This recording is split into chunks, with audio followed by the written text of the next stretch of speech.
How we doing, people? Welcome to another live stream for We Few Survivors Part 2. So today we are going to be jumping into more cinematic work. So I'm really trying to put a dent in this thing. There's been a lot of prep recently. If you have been here with the previous live streams, it's been a lot of prep. And I kind of just want to dive into stuff now. I kind of want to just start getting this thing moving. There's still lots of prepping assets that's needed for future sequences, but I want to start putting a dent in this thing so that other parts of post-production can start. Things like post-processing, color grading, sound design, things like that. And so today we're going to be working on more cinematic shots. We're going to be working with mocap. We're going to be doing some cinematography. We're going to be doing some lighting, different things like that. And so hang on one second. There we go. So yeah, we're just going to be diving into that. I will I have to be done by 7, which is about 2 hours from now. Live stream might be shorter than that, but I do have to call it quits at 7. So basically, we're just going to work on shots, have some fun, hang out, listen to some tunes. And you know, if you guys have any questions or anything like that, please feel free to shoot them into the chat, or if you guys are watching this post live, please feel free to shoot them into the comments as well. It can be related to the project. It doesn't have to be. It can be related to the channel. It can be whatever, right? But yeah, today's gonna be fun. I hope you guys are all having a good day so far. It's pretty warm here in England. Well, I say warm. It's not that bad. People are going like, oh, it's boiling, and it's really not that bad, to be honest. I'd rather it be this warm than as cold as it usually is in the UK. I'd pick heat over cold any day of the week. Anyway, I'm going on a ramble. Let's get into it. All right, let me pull this up. So we are working on the opening sequence. The opening sequence is going to be if you guys have watched We Few Survivors Part 1, there is a scene where James is in the forest. He's in front of a fire, and he hears this movement. He pulls out his gun because he thinks maybe that it could be an infected, it could be a raider, it could be whatever. He doesn't know. And so he pulls out his gun, gets really aggressive, points, and it's a kid. And the kid's holding this gun that looks way too big, but it's a kid, right? And he immediately kind of goes into dad mode and is like, it's okay, I'm not going to hurt you. She notices that he has food. In particular, he has a can of beans. She gestures to it, is like, hey, I need some food. There's no verbal communication. It's all non-verbal. It's all through facial expressions and body language. We also are doing stuff with the music as well and sound design, which will be very fun to jump into in the future. But in the first We Few Survivors, that sequence was shot and provided from James's perspective. James is this guy right here. We're now flipping the perspective, and we are looking at it from the kid's perspective. The lead up to Laura finding James, demanding the food, running off. Who's she running off to? Where's she running off to? Why, is the food for her? Is the food for someone else? So it's things like that that we're exploring. And so what that means is with the cinematography, things are flipping. So instead of focusing as much on James's character in this sequence, we are now focusing far more on Laura's character. So yeah, we're just going to be working our way through shots. I can show you guys some of the stuff that I've already done. That will be what I'll do first, and then we'll just basically start working our way through stuff. But yeah, should be fun. And like I said, if you guys have any questions or any comments or anything like that, please feel free to shoot them into the chat or shoot them into the comments if you guys are watching this post live. And if you're not subscribed, please consider subscribing. It does really support the channel. I want to be able to do this full-time one day. My dream is to be able to make these animated films for you guys full-time. At the moment, it's just a thing on the side I do after I come home from work, but I hope that can change one day. Maybe one day.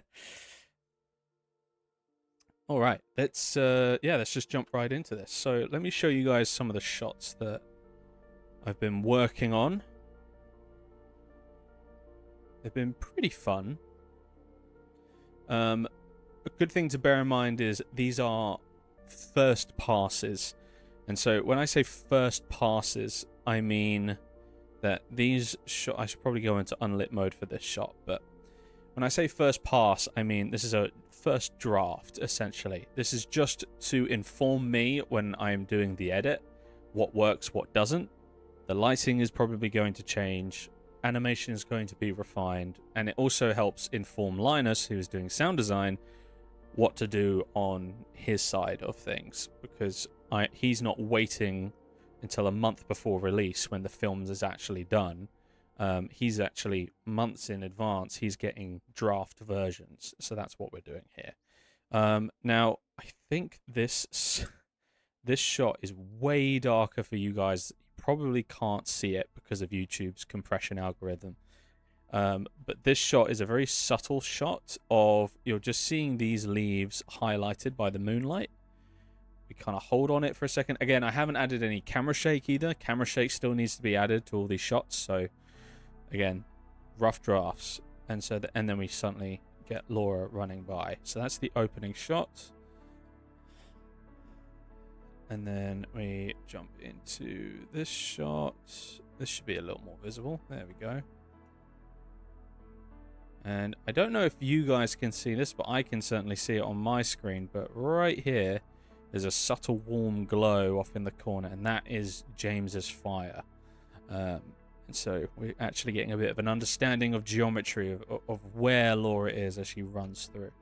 So we're basically just covering a few different angles of her running through the forest, which was fun. Can't have her running for too long, unfortunately, just because... Okay, this is something I have been meaning to do. So I need to get rid of this. I need to unspawn it. There we go. Because it was causing too much of a contrast in the lighting. But again, see how what I mean is like you guys can barely see this probably. So a great way that I can show you is if I go into clay render. So this allows you guys to actually get an idea of what's happening in these shots. But yeah, it's looking pretty cool, I think. We're getting some pretty interesting shots. So we've got some different angles of her approaching the fire. Again, things are not perfect. Hey mate, thank you. I'm glad you think so. I appreciate it. But yeah, so these shots are just, you know, working through them. Again, these are first drafts. There are things that I need to fix. Lighting in particular is a thing that I want to do. So you're seeing like her fingers here are looking a bit weird, so I need to go in and I need to fix that. But other than that, it's looking pretty good. This shot probably will look quite good. There we go. So you see her approaching, and you're seeing this tree. And what's quite cool about this is like this is a plugin called Crazy Ivy, and so I've procedurally just grown some ivy on this thing, and through the materials I'm actually making them look like they're blowing in the wind, and they're a little reflective as well. Right now they don't look great, and I think it's just because the lighting isn't refined yet, but what I want to do is I want to get some interesting specular highlights on these guys. I really want to, like for example this light here that's hitting her this way, way too bright. This doesn't match a nighttime lighting, so I need to go in and I need to refine this. So it's things like that when I go through and do a main pass of everything, that's going to be the job. But for now, this will do.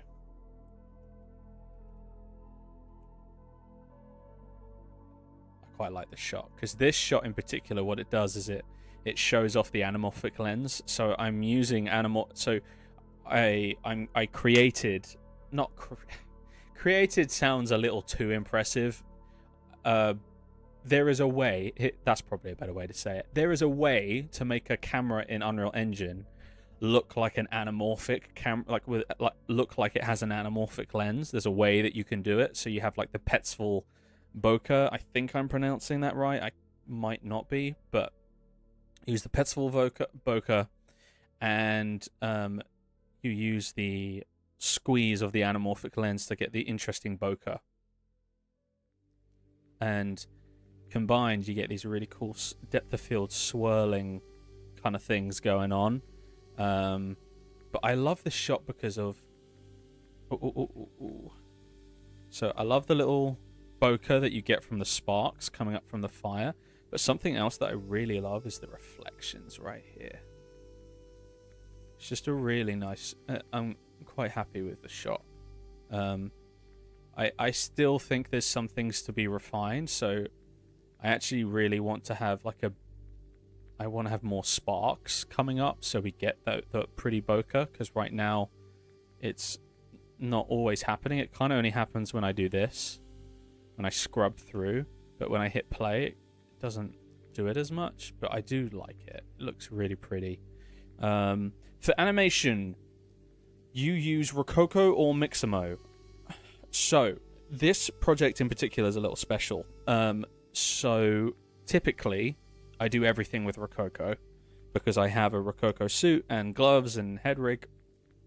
And so that's typically what I use for my projects. But for this project and for We Few Survivors Part 1, I had the privilege of actually having access to a Vicon volume. And if you don't know what that is, it's essentially, if you've seen the behind the scenes of like the Avatar movies, it's one of those where you have all the cameras and the guys are, and instead of it being a bunch of sensors inside of a suit, it's like a bunch of ping pong balls. And those systems are very expensive, but they're also really, really good. And so I got the privilege to use that for this project and for We Few Survivors Part 1. Legend comeback. Hell yeah, man. Hi from Vietnam. Hell yeah. Let's go, Vietnam. Thank you, mate. I appreciate it. Thank you so much for tuning in, dude. Appreciate it. But yeah, so for body mocap, I'm using Vicon. But for finger mocap, I'm using the Rococo Smart Gloves. And for facial capture, I am using the Rococo head rig. With an iPhone mounted in front of the actor's face. And so that's kind of the combination. So part of the job is actually syncing up everything, because the facial capture is being recorded into one system, the body mocap is being recorded into another system, and the finger mocap is being recorded into another system. So they're all being recorded into 3 different systems. And so then I have to bring it all in Unreal and then sync it up. And so that can be a little tricky depending on circumstances during the shoot. But yeah, for this project, it's a little more special of that kind of combination. But typically, I just, for smaller scale projects, I mean, I say smaller scale, I just mean basically anything other than We Few Survivors has been Rococo. With a splash of Mixamo in there, you know, for maybe crowds and stuff like that. For example, like the Real Steel short films that I made, the crowd, it's just a bunch of Mixamo characters with Mixamo mocap on them, so that's always fun.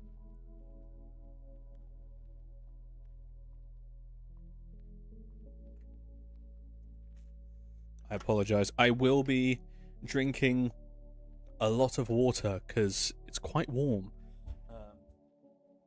Don't get me wrong, I love the warmth. I'd pick this over the cold any day, but yeah. Your movie is a masterpiece. Wow, thank you. That's very kind of you. I appreciate it. Good luck with part 2. Thank you again. Yes, I'm excited to show more. I'm trying to learn Unreal Engine and make movies like you. Oh, well, mate, go for it. I'm excited to see what you make. There's a lot, like everything I've learned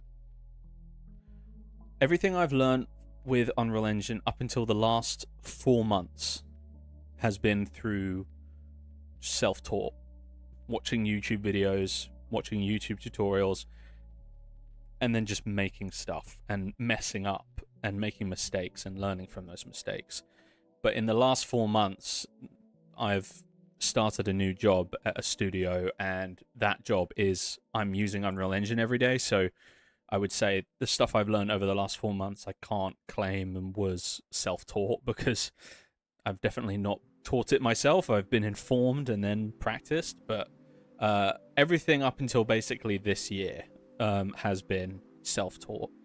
But yeah, so we're just kind of working our way through things. But yeah, let me show you some of the other shots, and then we're gonna get into this properly. So this is another one, kind of psyching herself up, being like, okay, I gotta go. Again, I really like these reflections. It's quite fun, but again, I want to refine things, make things look better. I also make movies in Unreal Engine, but I don't know how to manage multiple shots, and I only use Mixamo for animation. Mixmod or Mixamo for animations. Yeah, I do have a tutorial. It sounds like I'm trying to promote myself. I'm really not, but there is a tutorial on my channel where I show you how to add camera cuts into your level sequence, so that you can have multiple angles and shots within one sequence and then render it all out. But there's also lots of really great tutorials on YouTube that I recommend. There's lots of stuff out there, a lot more than there was a few years ago. Stuff used to be really bad. Like back when I first started learning Unreal Engine, there was almost no documentation on anything, which really made it a nightmare, because it meant that when I ran into glitches, no one knew how to fix it, and it was just a quirk that you just had to accept. So like early on, when in Unreal Engine 5, if you tried to render something at higher res than 4K, you would get these weird streak lines on anything metallic. And it was just something broken in Unreal Engine that just didn't get fixed for multiple releases of Unreal Engine 5. And so I basically just had to go, well, I can't render in 4K. And so like the majority of my projects were never rendered in 4K. I would just use the r.screen percentage console variable and render it at 200%. So it would render it at 4K, but then it would fit it inside 1080p. So it still felt sharp and not low res. But anyway, things are a lot better now. A lot better now. But yeah, so for example, this shot, it's looking cool, but like again, you see fingers, I need to fix this, hands, kind of clipping through things, you know, things, it needs work, right? But that's not the point. The point is we are trying to get a first pass of everything. I really like this shot as well, because you slowly have James come into view. And again, look, see? So for example, this is something we're going to be fixing today. Is just making sure that looks right, because this looks a bit weird. And this, for example, gun. Whoa, what's going on? There we go. That was weird. So this gun is like not aimed at him at all. It's like up here, so I need to fix that. So there's things like that. Things like that need to be covered. But this hand is all right. This hand's not terrible. I mean, some things could be better, but it's okay. It's just this hand right here. It's doing some weird stuff, so we need to fix that. Mixamo for animation, include a lot of animation. Nice, yeah. No, I've done that a lot as well. Trying to blend different Mixamo animations together and stuff. I think I will use Unreal Engine a lot, so I try to learn it every day. I'm also enrolling a university that specializes in animation. Oh, sick. That's really cool. I like that. That's very cool. Good luck. I use Mixamo for animation and lip syncs for the character talk. It helps me a lot, but I want to do animation by myself and try mocap with... Wait, hang on.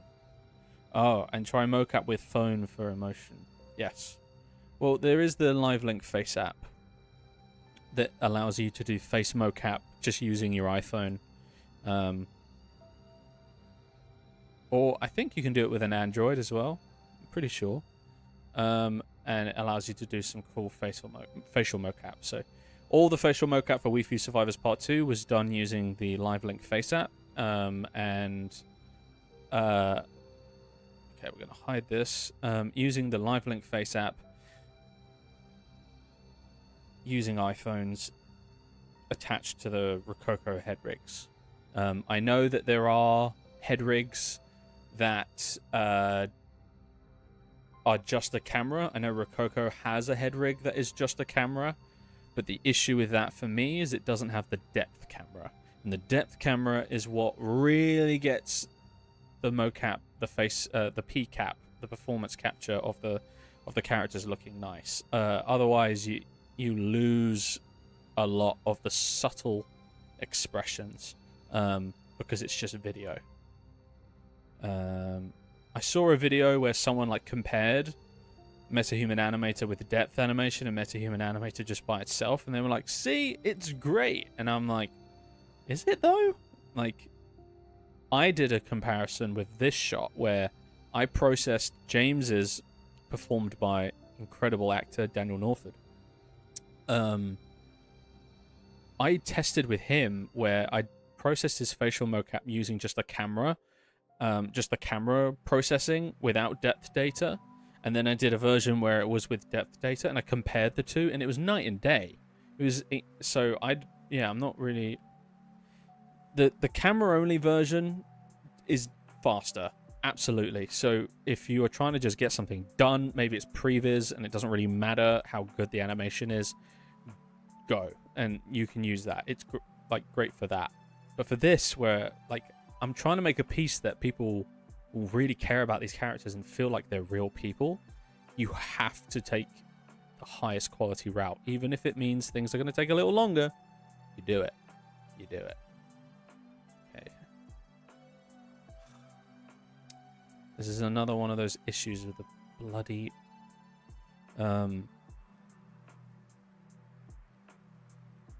we need to hide some of these cameras. I got so many cameras for covering all the different angles, so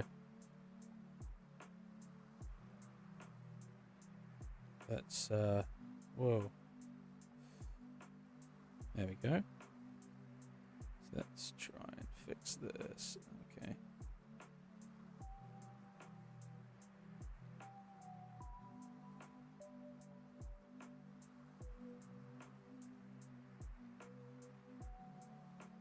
Okay.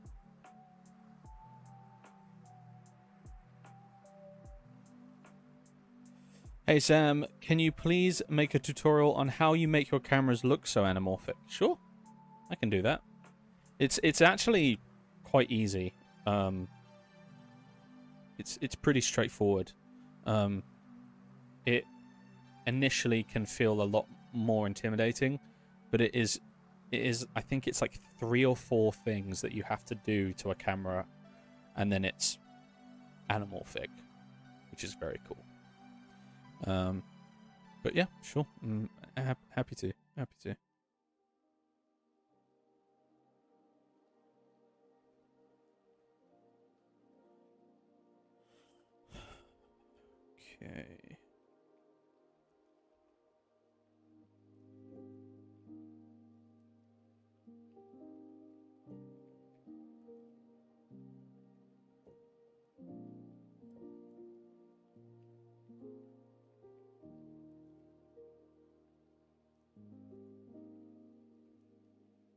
Right.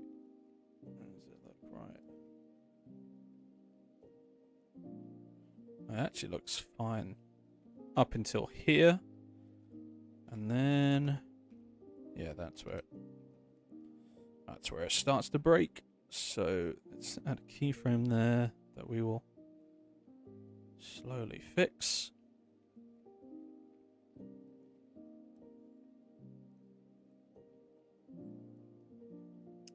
And it's more about here. Cool.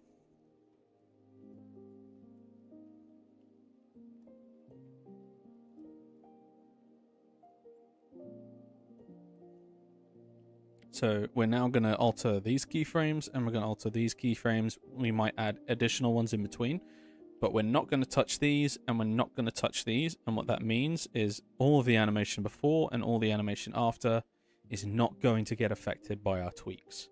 So I recommend you do this when you are trying to tweak mocap, because the last thing you want to do is do a ton of tweaks, make it work, and then scrub through your timeline, get to a bit like this, and all of a sudden, because of those tweaks, your mocap's broken. So you want to create these safety buffers, and it's going to prevent all of this and all of this from being broken, and we're only going to affect this area. Because I'm only going to... These keyframes are not going to change, these keyframes are not going to change, but these will, and I might add more in between. But because these and these are not going to get touched, the rest of the animation is safe. So let's come out, and again, we're going for like 30% here. I'm really not trying to make something that looks crazy good. I'm just trying to get it to a level of quality that isn't distracting.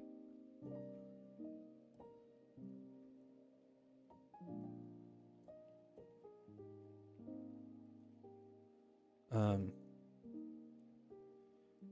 fact, there we go.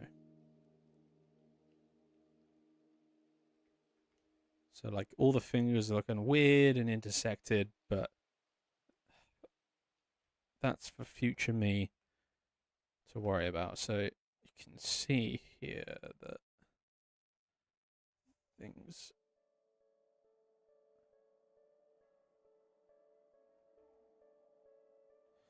are already starting to look a bit broken. So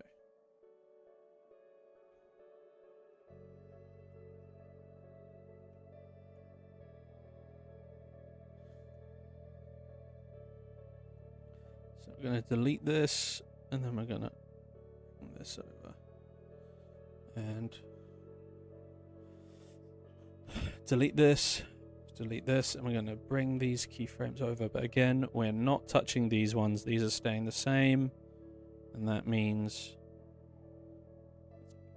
we're protected. So then we're going to see, okay, so those are not right. So we need to go in and fix that. So we're going to do this, and we're going to do...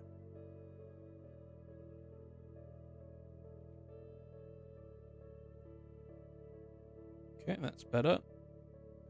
And see, the rest of the animation is protected. Still kind of this bit.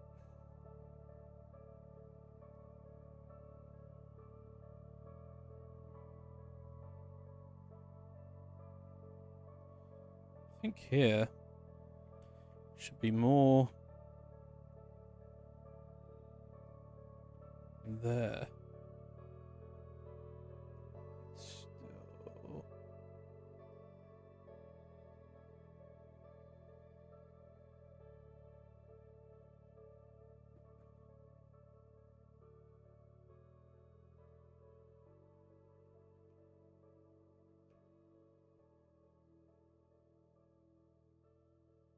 Oh, I see what the issue is.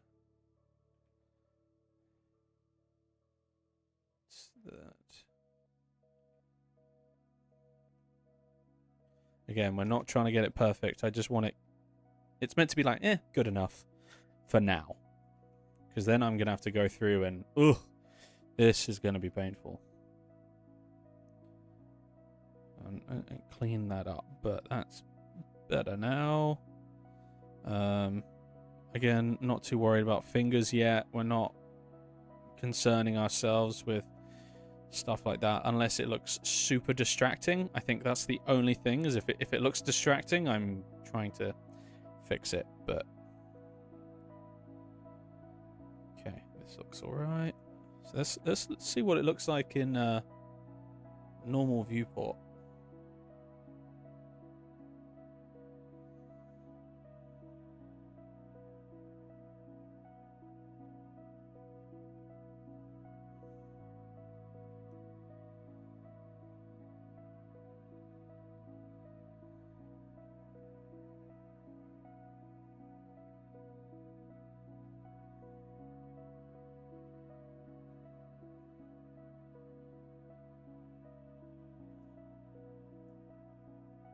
Oh wait, let's bring back the fire so it's a bit brighter.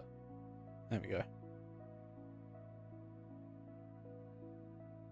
Yeah, so it's still a little goofy looking, right? Still things that look a little goofy, but again, it's not about getting it to that high quality yet. It's about just getting the foundations. So like you see here, if you look at this arm right here, watch what happens. Maybe if I go into clay mode, see, doot, there's like a weird thing going on. So we're going to fix that. We're also going to fix her gun position.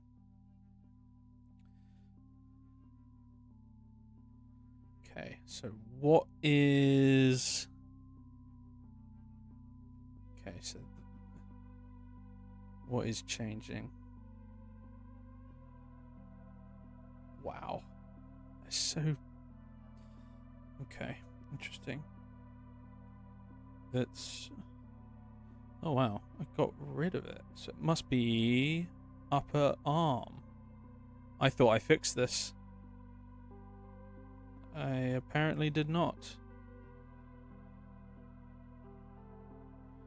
Is it these keyframes? Nope, still happening. Really? What is it? What is causing it then? Is it the clavicle? Maybe it's the clavicle. No, sorry, this is it.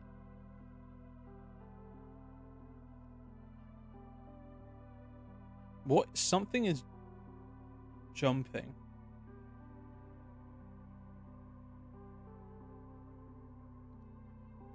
It's the clavicle. Why is that happening, man? Is this is a true bit of evidence right here for you guys to understand that no matter how expensive your mocap setup is, you're always going to encounter issues. Always going to encounter issues. Okay? I think, you know, they all have their flaws. Hey, Mariah. How you doing? Very excited to see the finished project. It was really fun working with you. It was really fun working with you. You're awesome. Guys, you ain't ready for Mariah's scenes. It's going to be crazy. I think genuinely that and the ending are going to be probably some of the more popular and most rewatched bits. I think they were really well done. Yourself and the rest of the team did so well. I'm doing great. Yeah, doing great. Just, you know, trying to put a dent in this thing. But you know, working through it.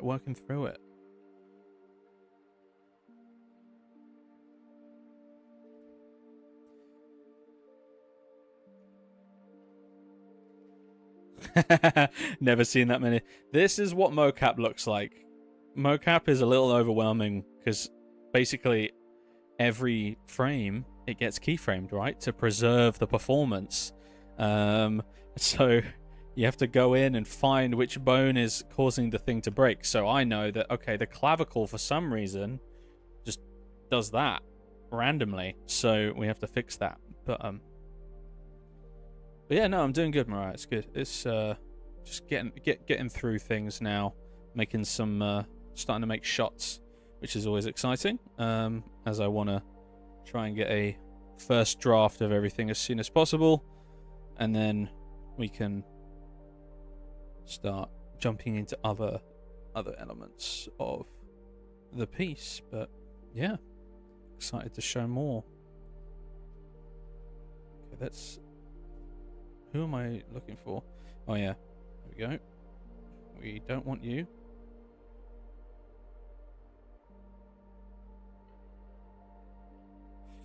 Glad to hear you're well. I'm glad I was able to catch a live stream live. Yeah, it's great. No, it's always good to see familiar faces come into the live streams. It's always fun. We had a few people dip in and out, so it's always fun. come in, say hello, see how things are coming along. Yeah, have a peek behind the curtain. But yeah, no, I appreciate it. I appreciate it a lot. I'm hoping to have a lot of cool stuff to show you guys in the future.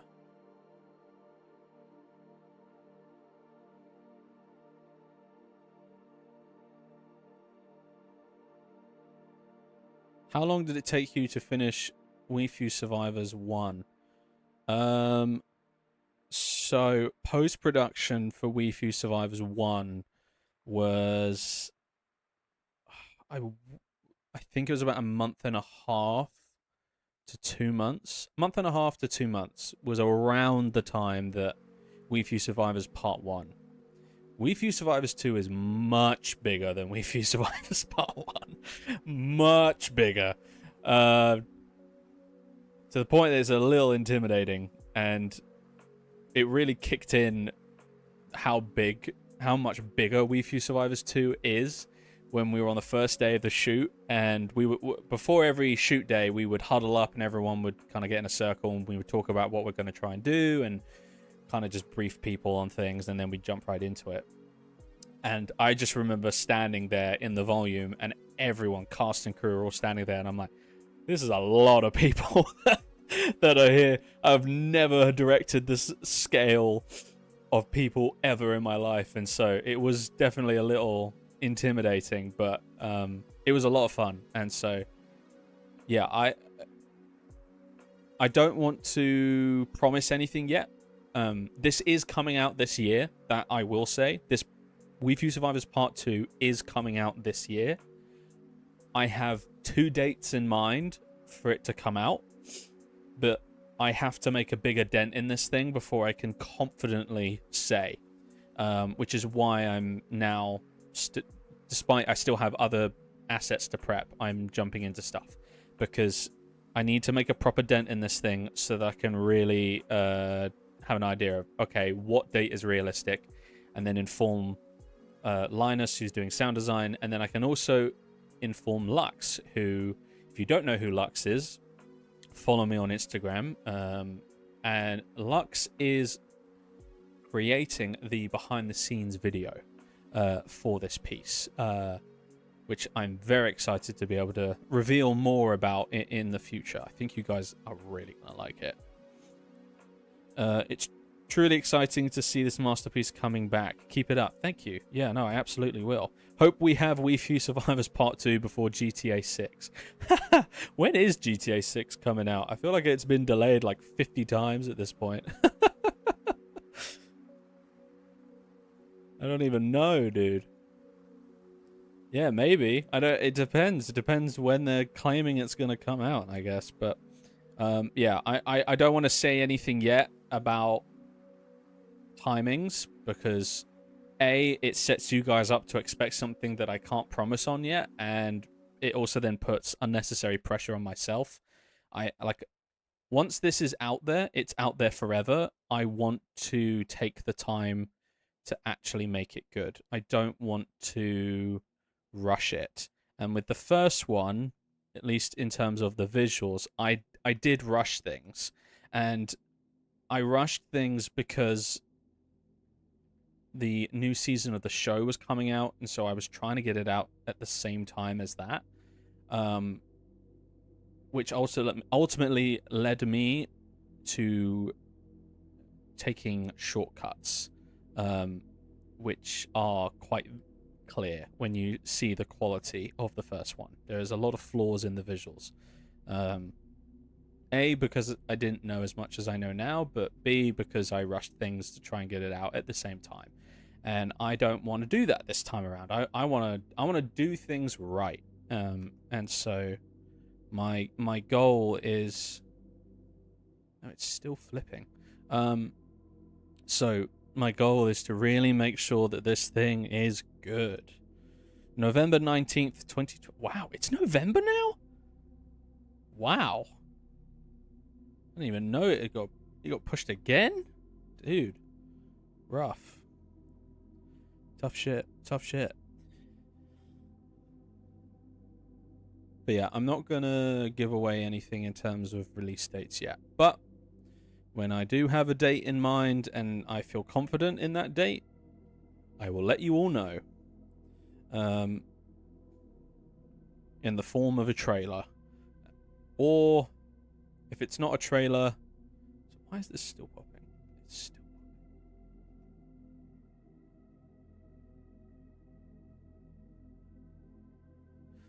popping. It's this guy.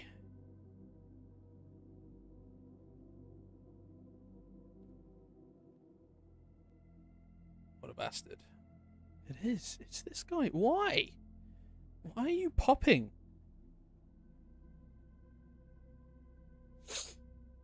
I need to...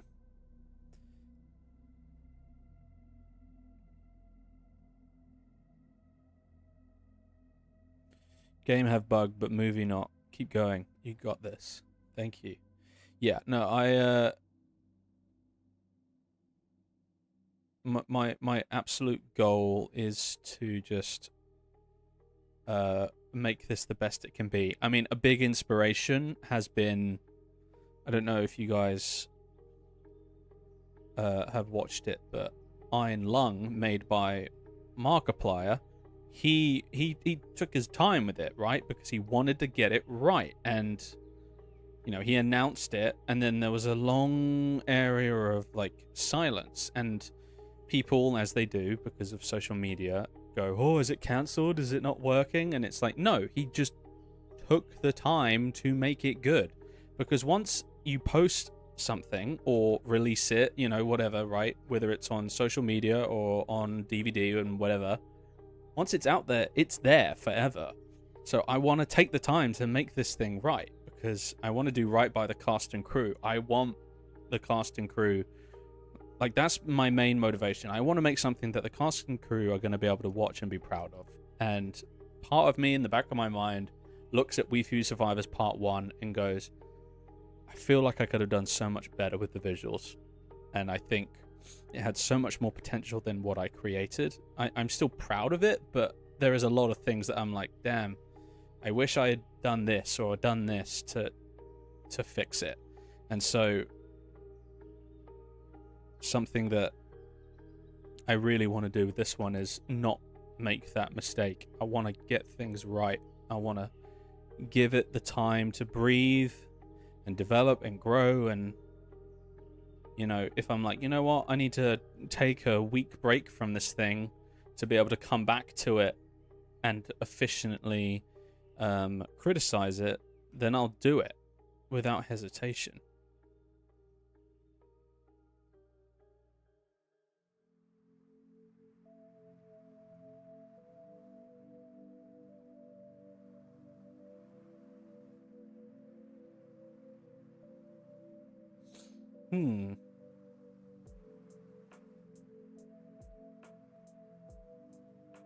Thank you, mate. I appreciate it.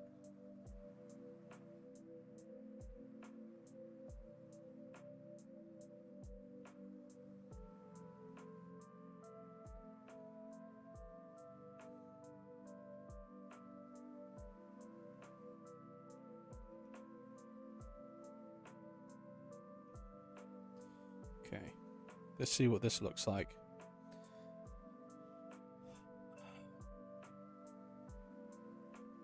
Thank you, mate.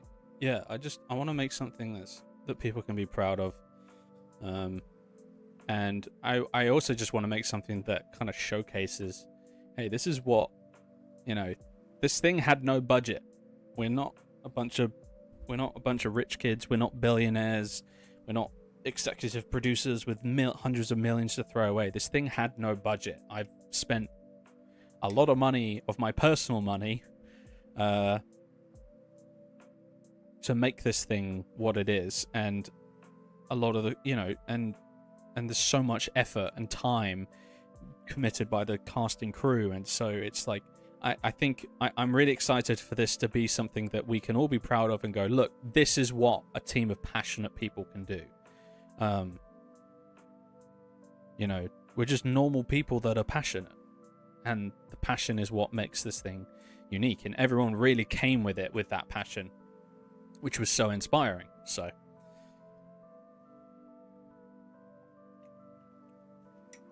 I want to honor that passion that the cast and crew brought and make something that they can go, hell yeah, I was a part of that.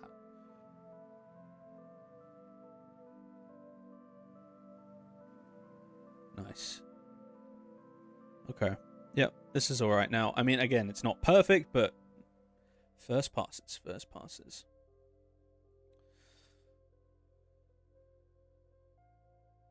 Okay, so we're now going to duplicate this, and we're going to call this shot 82.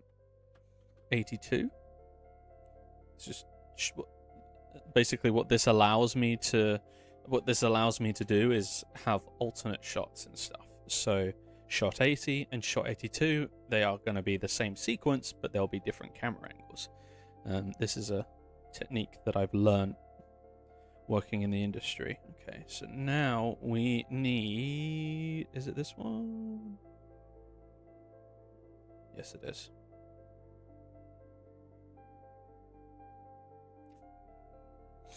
So that's 50mm camera 8.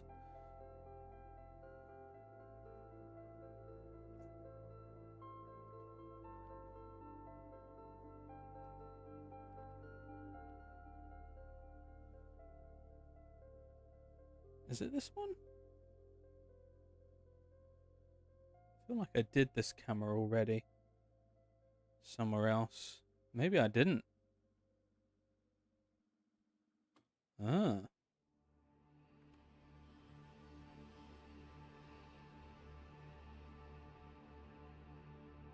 Yeah, maybe I didn't.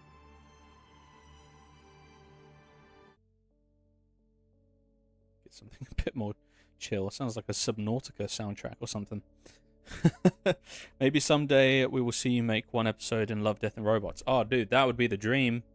That would be the dream. Love, Death, and Robots was the inspiration for this channel, you know? Secret Level, Love, Death, and Robots, basically anything made by Tim Miller and his studio, Blur Studios. They're a huge inspiration for me, as well as Corridor Digital. I would say Blur Digital, I just combined them. Blur Studios, Corridor Digital are my biggest inspirations. And people like Tim Miller, who runs Blur Studios, and Nico and Sam, who run Corridor Digital, and co-founded it, they're really big inspirations for me. And the dream is that my channel will become I want my channel to become a place like Love, Death, and Robots, like Secret Level, but on YouTube, where people can come and experience these cool, unique stories, these animated short films. Eventually, animated feature films would be really cool, and then also on top of that, you get lots of cool behind-the-scenes stuff, and actually get to see how it was made, and that, you know, we would be incredibly transparent about how we make things, and show the ups and downs, and bring people along on the journey, basically, and so it doesn't feel like something cold and corporate, because I hate that stuff. But that's kind of my dream for the channel and the future, but we'll see what happens, because it's not guaranteed. Okay, so let's adjust this focus. Actually, hang on, just to be safe, I'm just gonna do this. If you're struggling to figure out where your depth of field is, you can always select your camera, come down to draw, debug focus plane, and oh wait, what's going on? Where is it? Oh, it's not showing. Huh? Whoa, that's weird. Never encountered that before. I can't.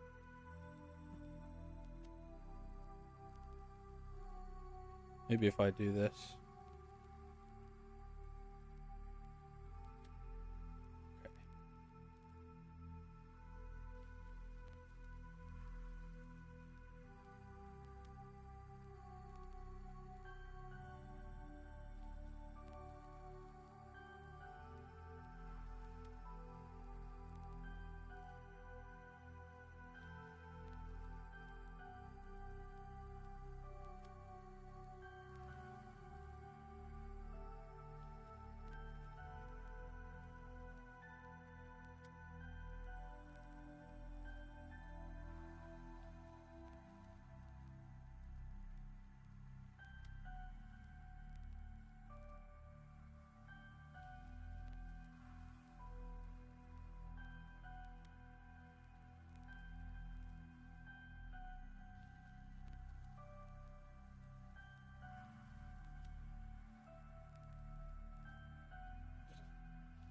Just keep moving forward.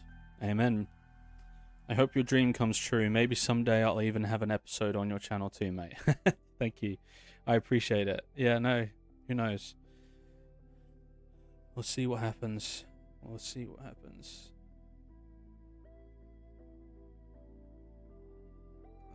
Okay.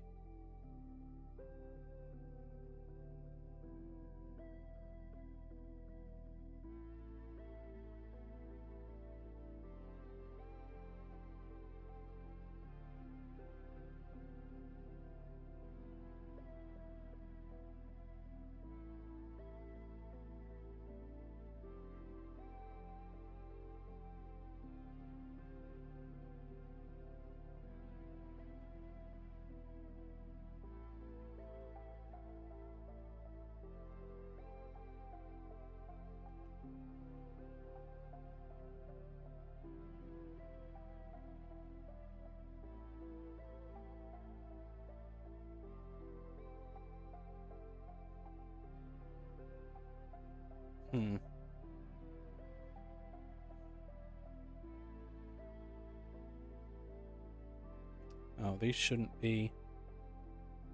These should not be linear.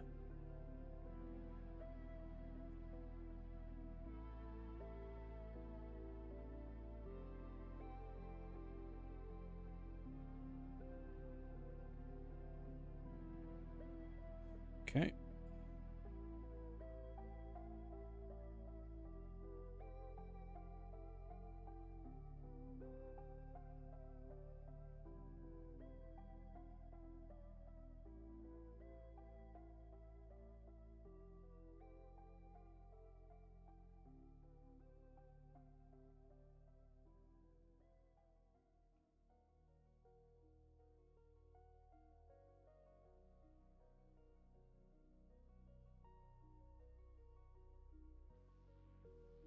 I absolutely love 28 Days Later. Oh, yeah. Crazy. The birth of the running zombie. Maybe someday I'll create a short survival film in Unreal Engine 5 set in the world of 28 Days Later and the Rage virus. That would be very cool. Yeah. That'd be very cool.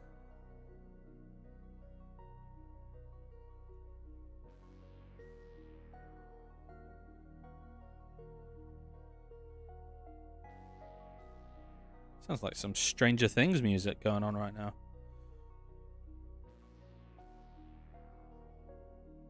Okay, the reason why I'm keeping the depth of field so shallow is because it really allows me to know where my focal point is. Because, I mean, usually I would use this, but it's not working for some reason. Not sure. Oh, wait, I know why. Because I had it hidden.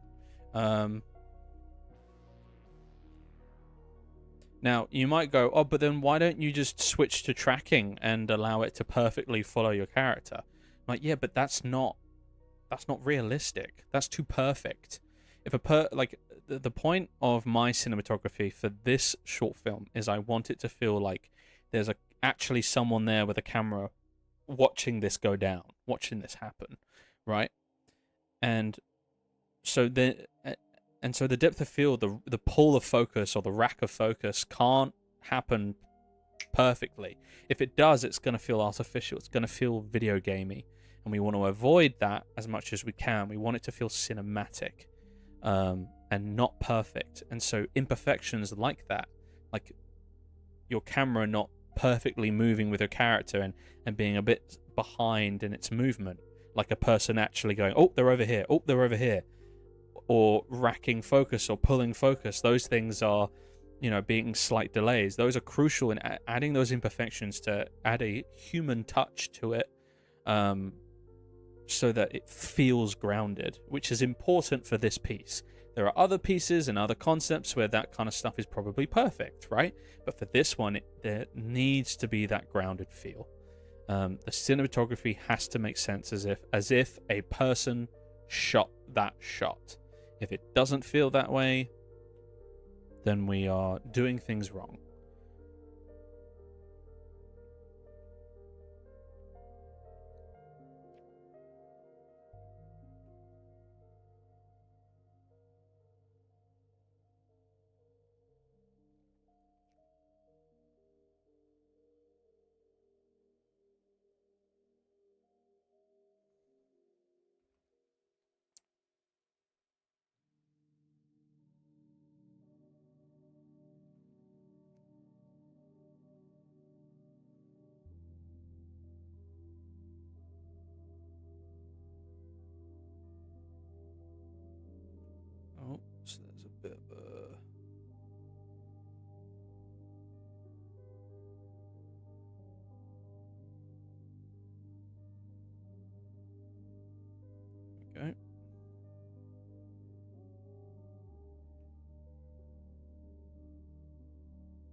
Keep it up, my friend. It's really late here in Vietnam, so I should probably get some sleep now. Yeah, no worries.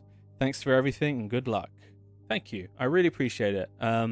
Yeah, thank you for staying up late and watching the live stream. Genuinely, anyone that takes their time out of their day to watch and support, it really means the world. So thank you. I genuinely appreciate it so much.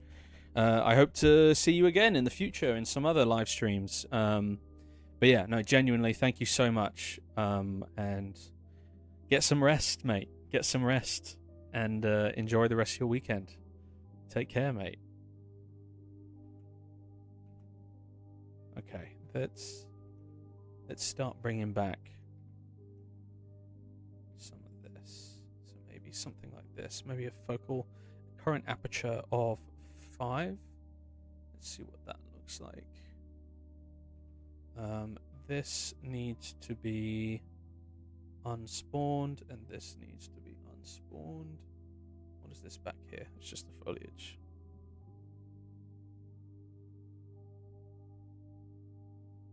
Cool. Let that save.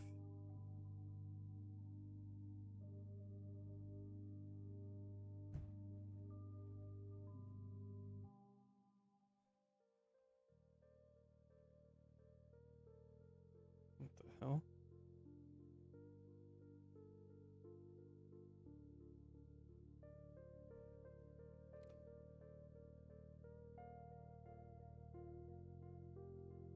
Okay, let's see what it looks like in lit mode. Again, lighting is not final, but we're not worrying about that yet because I've not done a lighting pass. This is a blocking pass. So that looks quite cool. And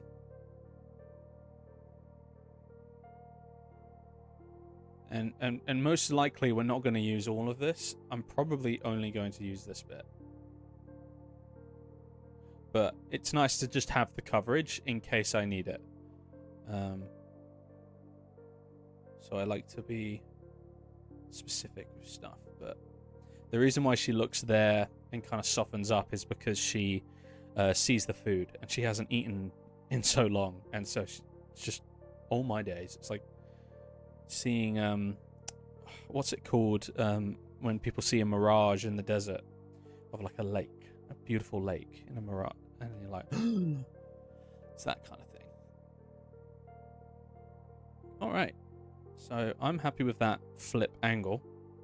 So let's move on to the next shot. And so this next shot, let's go into unlit mode because this is going to be a lot easier.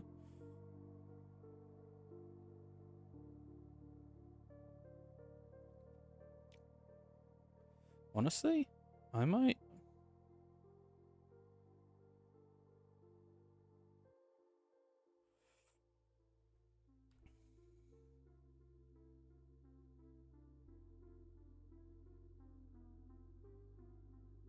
Let's get rid of shot 90. And let's duplicate this one and use it for shot 90 because it already has the cleanup on him for his hands, or the rough cleanup. So it's like, why would we want to do it again, right?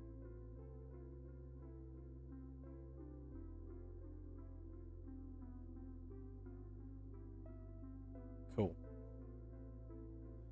So it's going to be probably from about here to there, and then down. Again, you can see his hands clipping through. Don't worry about that. Not an issue. Actually, I might go do a full coverage for this shot.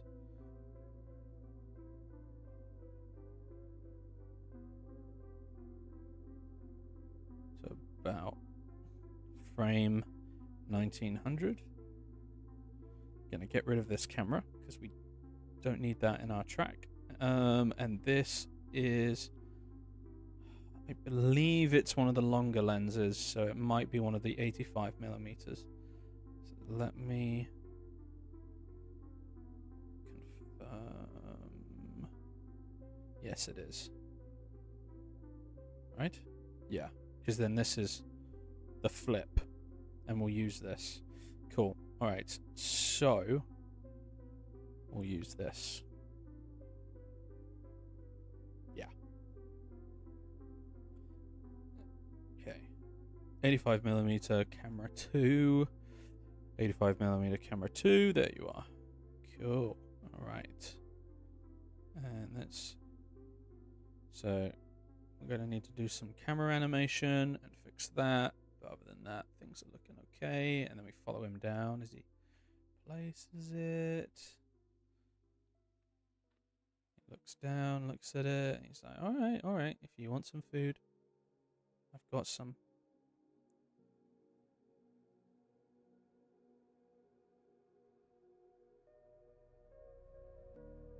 Nice. Yeah, it's really fun to come back to this. And here's the thing, right? Even if you look at this, I think if you go back to We Few Survivors Part 1, you'll notice that James looks a little different. Laura looks very different. She's been completely redesigned, but that's because I'd never designed a child character before, and so I kind of missed the mark on that. And there's I don't know how much percentage, but there is a solid percentage of people that have watched We Few Survivors Part 1 and didn't know that Laura was a kid. They and hey, I get it, right? Like, it's not a great model, so that's just on me. That's just on me. Whereas I've learned a lot more since, and so Laura now, I think, looks way better than that first design that I made. And I also refined James's look a little bit as well, made the textures a little more interesting. You'll notice as well, like, his clothing's a little different now, so his sleeves are rolled up, his shirt's unbuttoned a bit, the backpack's a little different, so because I found just better assets that better fit the post-apocalypse look, whereas before it was a bit of a weird kit bash, take bits from different areas and kind of weld it together, because I didn't really know what I was doing, whereas this time around I know a lot more. So yeah, I think both characters have been significantly improved in their design. Performances are great as well. Okay, so this is camera 2, 85mm. There we go. So we're going to now animate this.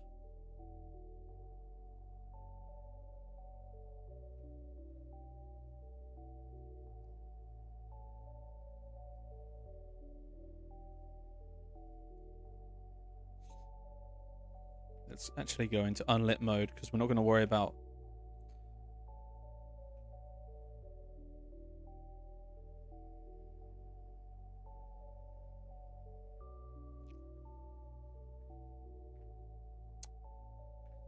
No! There we go.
No!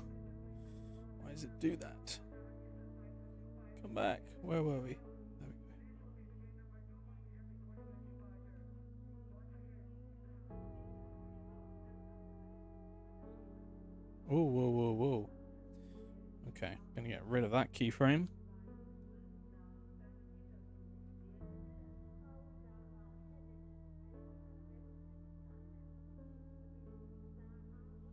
Okay, something as well is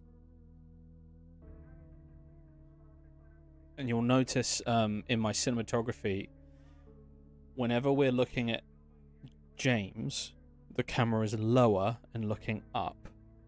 And whenever we're looking at Laura, the camera is up and looking down. And that's just to further sell the... Once we get into this confrontation. Before, when we're just with Laura, we're on the same level as her. But then once we're in a situation where now she's up against someone a lot bigger, older, just more experienced, it's like just subtly saying through the cinematography that, like, hey, this is, you know, she feels small, understandably, right? This is an adult. She's a kid. But as he starts to be like, hey, actually, it's okay. I'm not here to hurt you. You know, I'm actually here for, you know, I want to give you the food. You know, the tensions slowly calm down, and then the cinematography will show that. Okay, this is our camera. Okay, so see, cool.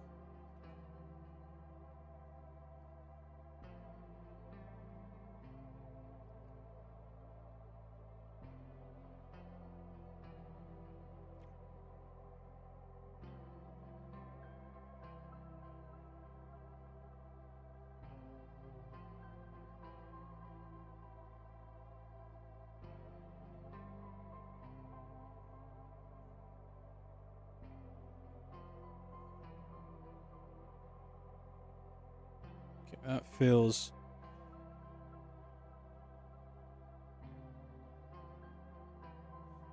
Stop, man. Go away. Stop doing that.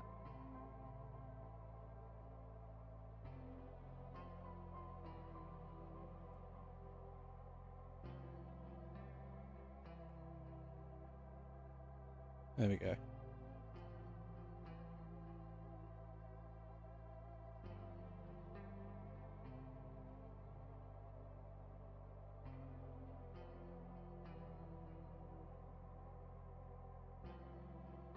Now as he comes down, we're starting to be more on his level.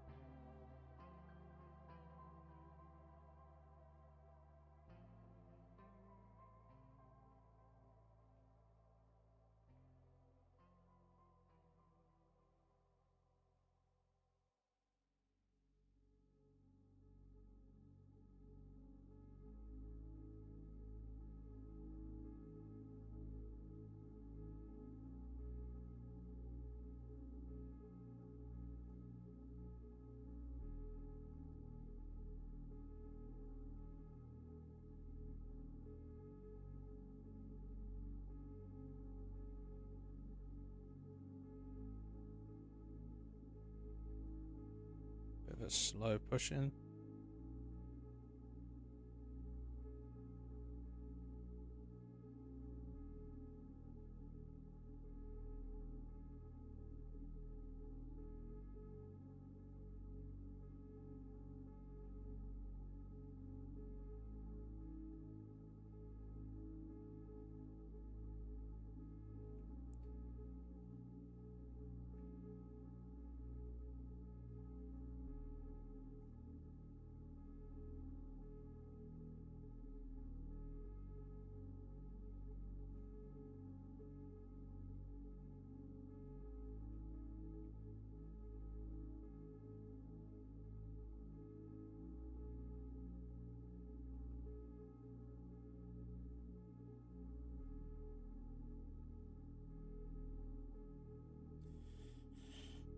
It's there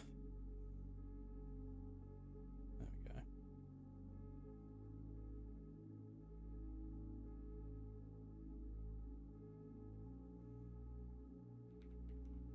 Oh, no. This one. There we go.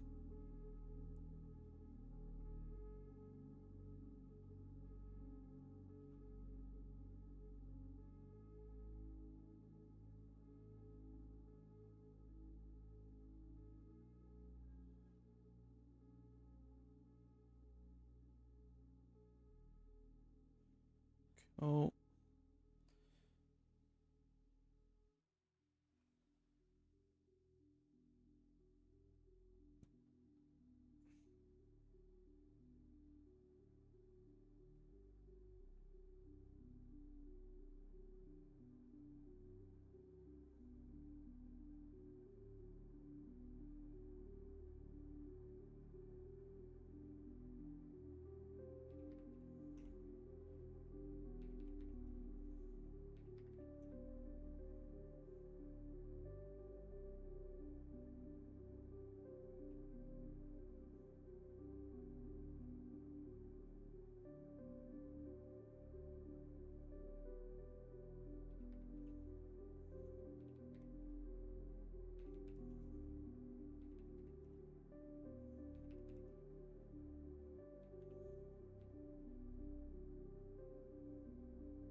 see what this looks like.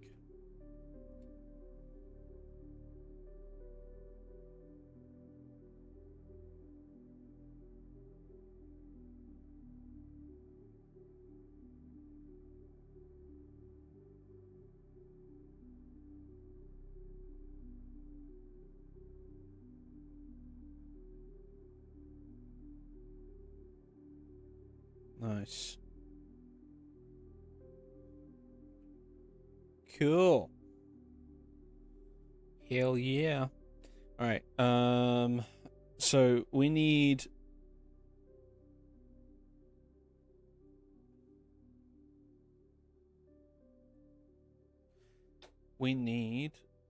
a flip of this, focusing on Laura. So that will be, this is shot 90, so that will be shot 92. And then we need a wide of this, which will be shot 94. Sounds confusing, but it means that everything is separated and everything's organized, which is what you want.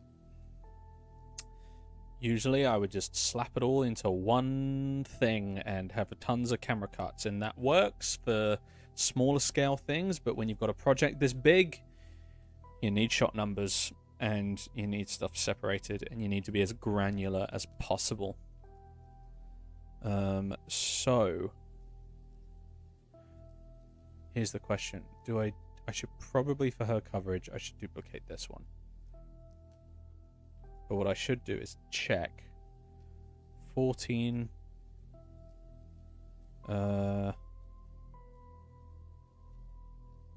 Yeah, 14.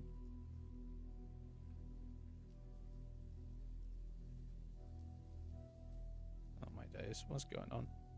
Oh my days. Get off. Cool. Sorry, those were my nuke notes. Because I'm going to be using nuke for post-processing, making this thing look nice.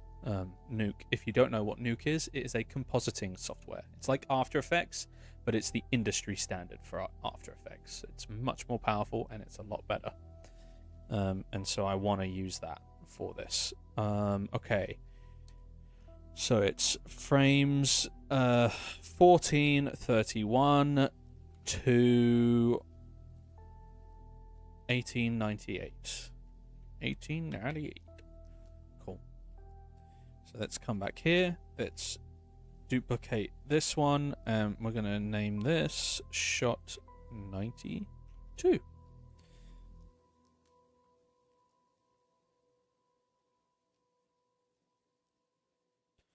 Yeah, this is going to be a lot of rendering. Bloody hell. This is going to be so much rendering. It's actually crazy. Oh. It's actually going to be wild. Don't worry about this being blurry, by the way. This is something that Unreal Engine does when you are over budget in terms of memory for streaming textures, and because metahumans are quite high density characters, it will often, to save memory so you can keep running it real time, it will blur textures, similar to LODs that you see in video games, where trees way off in the distance are just like 2D cutouts, and then when you get closer to them they become solid models. It's basically that, but for textures. But then when I hit render, everything is high res because we're no longer doing real time. So this needs to be... This is not the camera we're going to be using.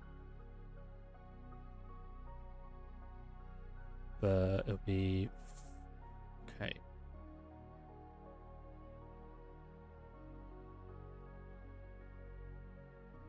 I actually might change the range. I'm going to do this. And then it's 1898.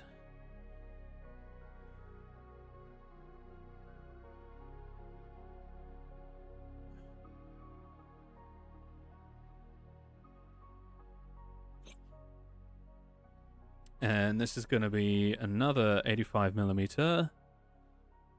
So let's find the one. There it is. It's camera 3 of 85mm. There we go.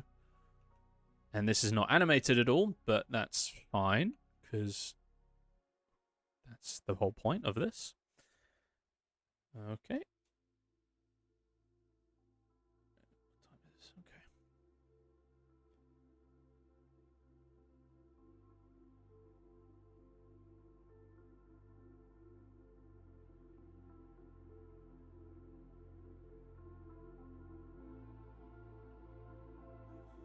Okay. Let's get animating. Okay, so this is camera 3. There it is, camera 3. And we're gonna go into unlit mode because we are not gonna worry about this stuff yet. And kinda see, I don't know. I might actually try and do an over his shoulder kind of angle.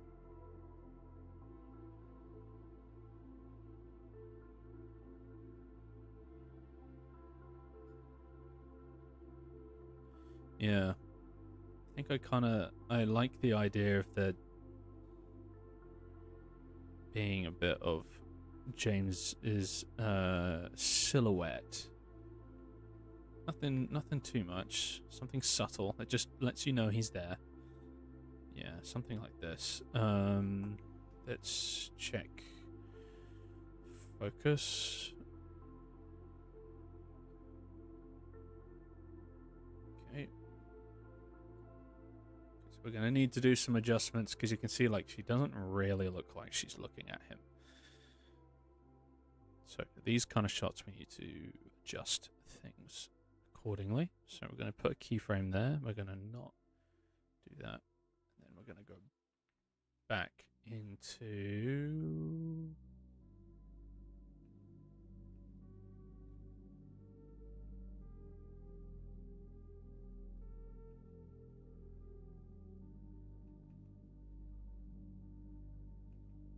Right, hang on.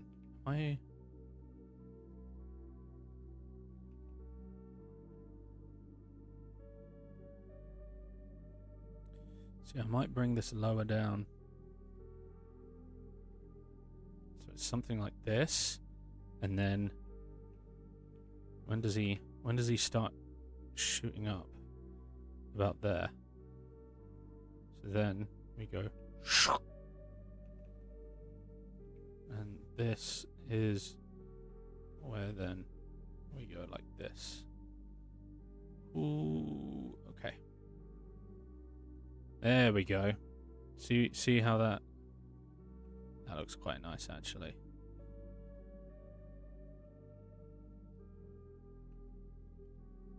It's like a you know, like you're a lot taller than I thought you were gonna be. No, it's like no shit, you're a kid. Everyone's taller than you.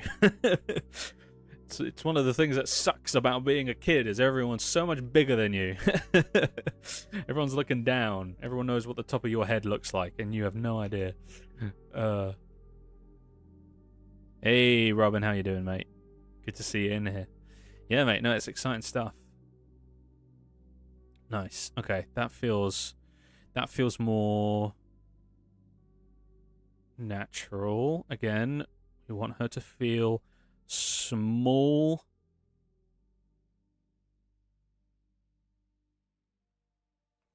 Because this is scary, right? She's having to be brave. That's what that shot before when she's behind the tree and she's hyping herself up and she's holding the gun and she's like, okay, here we go. It's like she has no idea who this person is, but this is showing you how desperate she is. This is showing you things have gotten so bad that a kid who most likely doesn't really know how to shoot a gun, has probably only been self-taught through the apocalypse, is going, okay, there's a person, a grown-up, no doubt, by themselves. I have no idea how dangerous they are, but I'm going to take a risk and I'm going to try and get some food from them because I need it, right? later on in the film, well, actually, the next scene you find out why, but that's the point.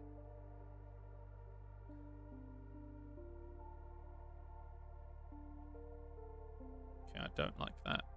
I don't like the moving. It should be rotation. Like that. There we go. That's a little too much.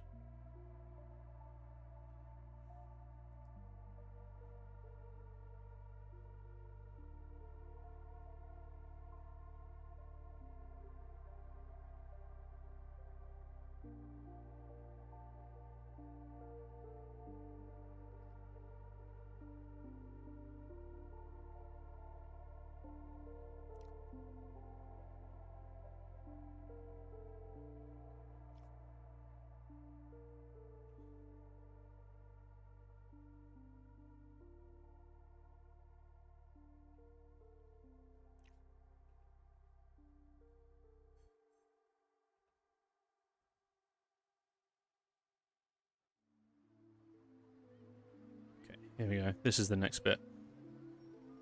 So it's her going, okay, I want that.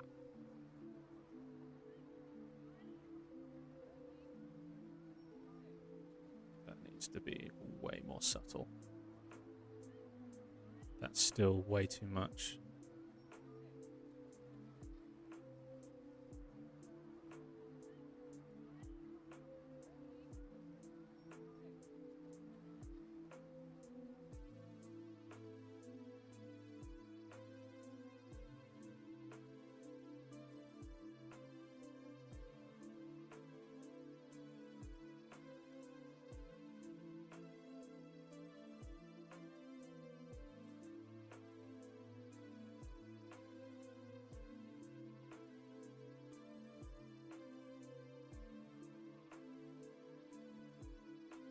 I actually don't like how...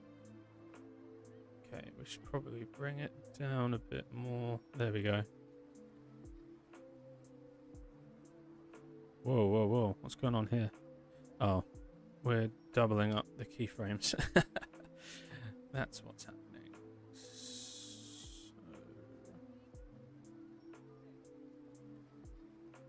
Something like that. Again, nothing is finished in terms of animation. You're seeing her fingers are clipping through the gun a lot, and her eyeline isn't really lining up. But that is not what we're focusing on right now. Okay, that's still way too much. Why do I keep doing that?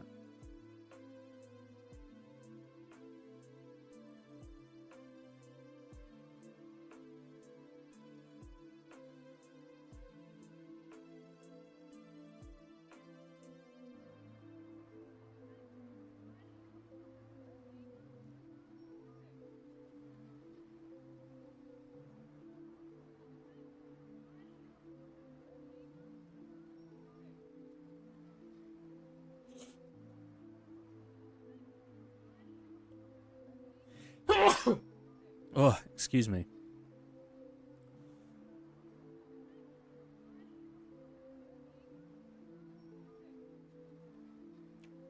Bad thing about... See, I love summer, but then the hay fever comes a-calling. Okay, I'm going to be honest, I'm probably not going to use all of this shot. I'm probably going to cut things down a bit. Do you render out the whole take from both perspectives and then edit from those, or only render out each exact section you're going to use?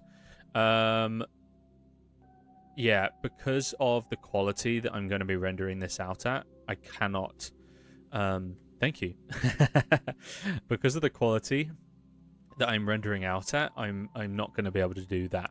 I could, but it's like, if I'm only going to use the first quarter of an angle, why use that other 3/4?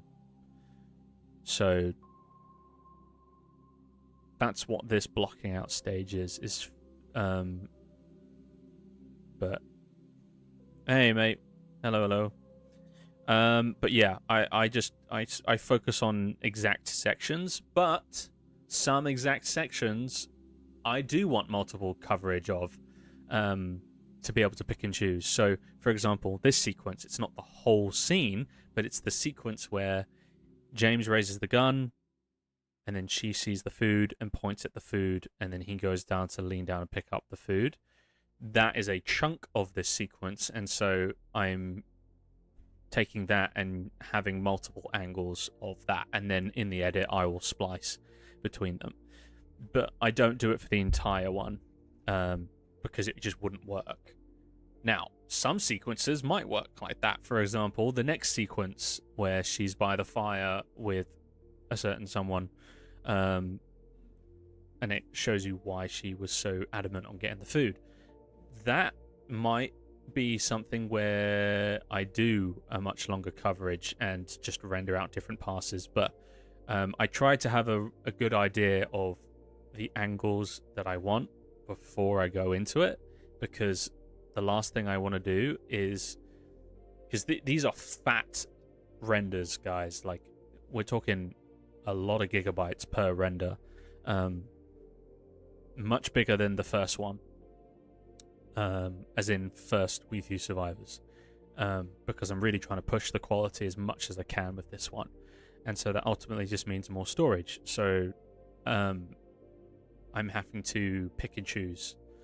But yeah, we'll see in future sequences. But yeah, typically I just only render out the parts of the angles that I need, which is why I just said, like, I don't actually think I'm going to use all of this angle, so I'm going to leave it for now, so it's there. But when I get to the point where I'm like, yeah, I'm ready to render, I might change things. Are you using the same angles as the original for the scene, or will it be completely fresh take on the original film? So it is going to be different angles, because we're no longer seeing it from James's perspective. We Few Survivors Part 1 perceives this sequence through the perspective of James. This version, we are perceiving this sequence through the perspective of Laura. So things are much more focused on her than James. So yes, the cinema. I'm certainly taking inspiration because I want it to feel familiar, but at the same time as it being familiar, it needs to be a little different, because this is different. We're not with James in this sequence. James is a part of the sequence, but he is not who we are attached to following through this sequence of this scene. Laura is. And so the cinematography needs to translate that and communicate that. Not translate, it needs to communicate that to the audience, that this is who we're with, this is who we're following. So yeah, hopefully that answers your question, Robin. But yeah. But yeah, once I think let's go through and let's do some stuff here.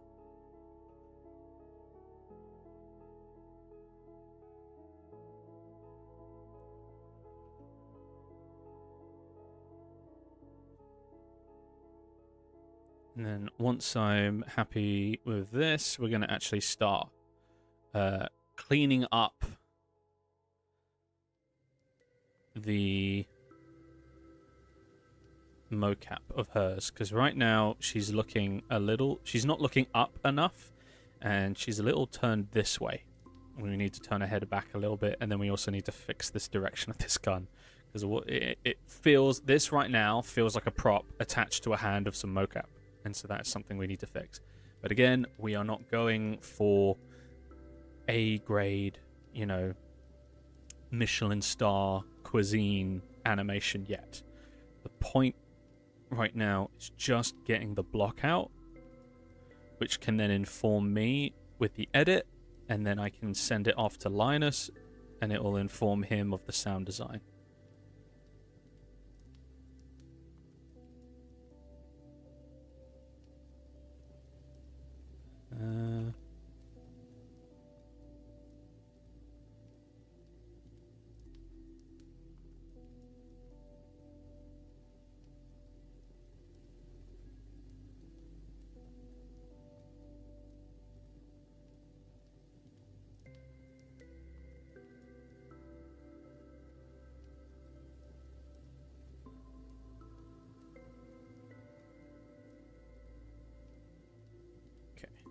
now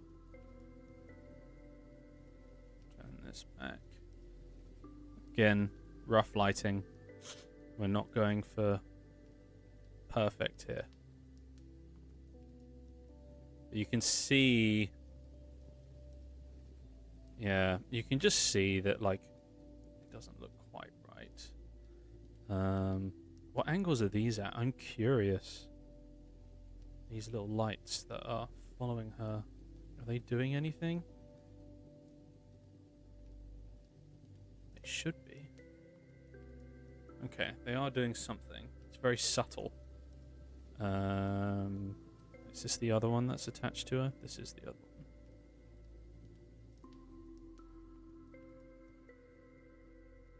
Okay. So, I'm actually going to double the intensity of that, just so we need some separation. Basically, that's my issue right now, is we're not really getting a separation of her in the background, so we need to do that. Again, not trying to be perfect, but we want it to be good enough. Okay. I think one of the main things is, like, her chin's too far down. It's like doing this, and so it just feels a little off. I don't mind the raised shoulders looks good, like it's tension, but the head feels a bit off. So we're gonna fix that right now. Yeah, look at her neck. It's like doing this. It's like C-shaped. So we need to fix that. This has actually been an issue with her throughout this sequence. This is at a crazy angle, and this is not. And typically, if you want a neck to be bent on a metahuman, you need these both to be bent a little, but instead what's happening is all of it is being translated to this bone, and none of it is being translated to this bone, which is then causing this kind of weird C shape. So we need to fix that. So we're going to bring this back a little, and then we're going to do this a little, and then this a little, and then this a little, and this, and then we're going to tilt this up, and let's see. There we go. See, that looks better. Now she looks like she's actually looking at him. Right? Her head doesn't look like it's doing this anymore. It sounded really weird just then.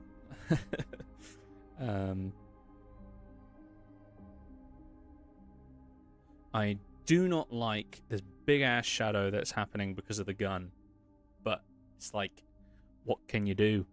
This is what the lighting looks like. It doesn't look pretty, but this is what, like, when you have a campfire, this is what, you know, genuinely, this is one of the toughest kind of lighting scenarios, because it's nighttime, so technically we should be seeing a lot less than we are, and the only source of light is right in front of them and beneath them.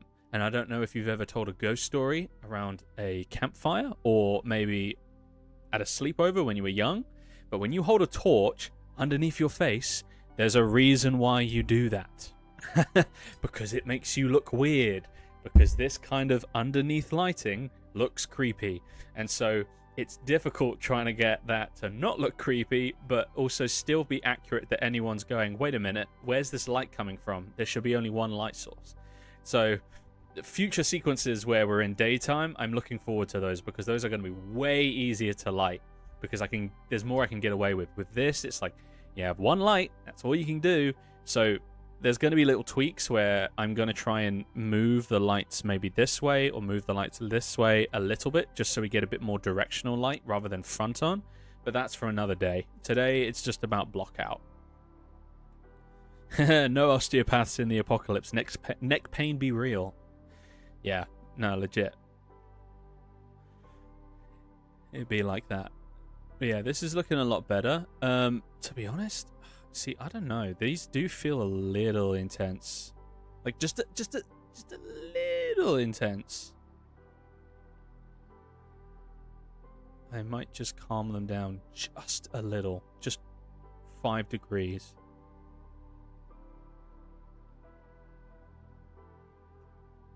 Something's going on with her shoulders. Is it that they're too far forward? I mean, this is clipping, so we need to... This needs to be hidden. Yeah, it's a bit of a weird one. I think it's fine for now.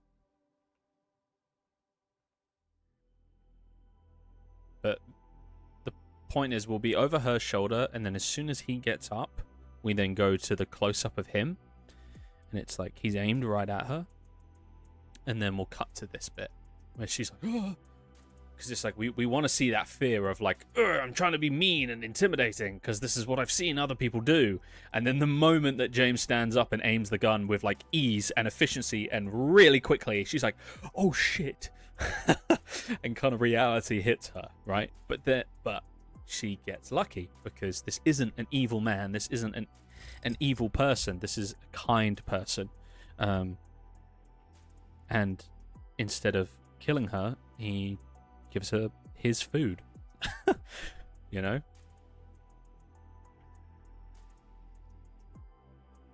And I think it's a really telling scene of the character of James and his personality, and that he is a kind man in a cruel world, and he's kind of at conflict of like, I have to be mean because if I'm not mean, I'm gonna die. But in my heart, I want to be kind. And so it's a bit of a conflict. And so this is a beautiful moment where he can be kind and it's not going to cause any death. And so he takes full advantage of it. But yeah, this looks good. Yeah, what I might have to do is just add a bit of fill. Maybe I just grade the shadows in post. I can just grade the shadows in post. But we're going to try and add some fog and stuff. But in terms of basic block out, I'm pretty happy with this. This looks good. You can see her. I mean, one thing I might do is I might add an additional light here just to help separate her a little. But at the same time, it's like, I think people are kind of sick of the 3-point lighting, you know? You see it a lot with Disney movies, is that 3-point lighting, and it's just like way too perfect. And it's like, in reality, let's bring back some contrast. You know, a lot of movies now, everything is visible, and it's like, just because you can make everything visible and pretty doesn't mean you should, because it can actually often ruin a shot, and it's why people often look back at films from like the 90s and they go like, where did color grading go? It's just because I think people have really gone into like the idea of like pretty lighting, but the issue with pretty lighting is that it's not stylized, it's not and it's not always realistic. So I think people are craving a bit more of like contrast in their scenes now, you know? Is this doing anything? It's doing something. Okay, let's put these guys... I'm trying to be way more organized now, so you notice like I have all my folders and stuff in my level sequence. I rarely do this. I've even color coordinated them. Look at me. I'm usually very disorganized, but I'm like, with this project, I'm like, I gotta do it right. I gotta do it right. So I'm really locking in for this thing. I really want to deliver. So, yeah.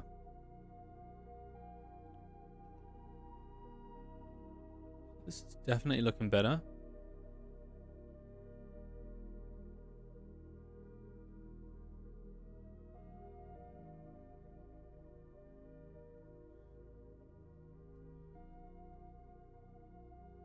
Nice.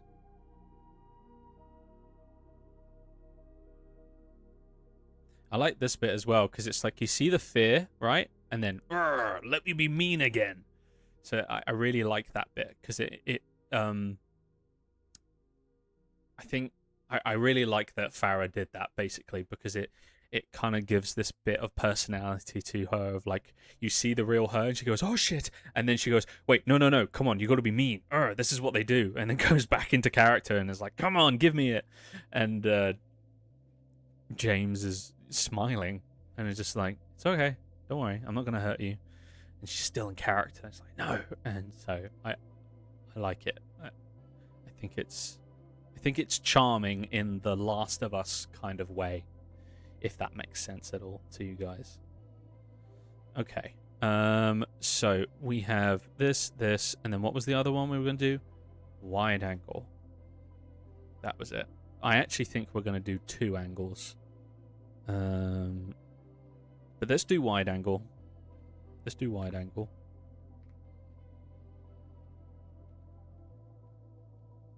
Yeah. Right?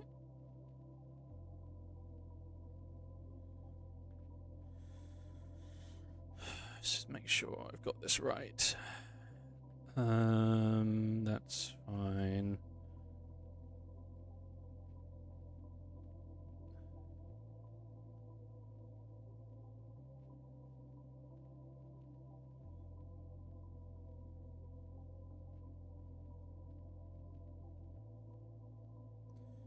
Make it a little longer. And it's not going to start at the same time either, but it is of the roughly the same area. So it's going to be about here.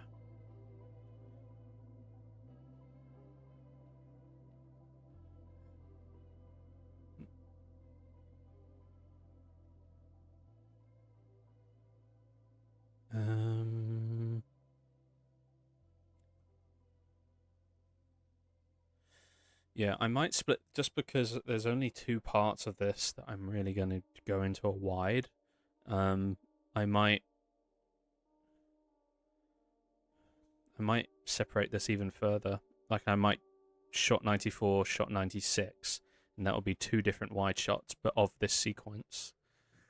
And then the last one, which is shot 98, will be the close-up of her, the extra close-up of Laura, using the 105mm.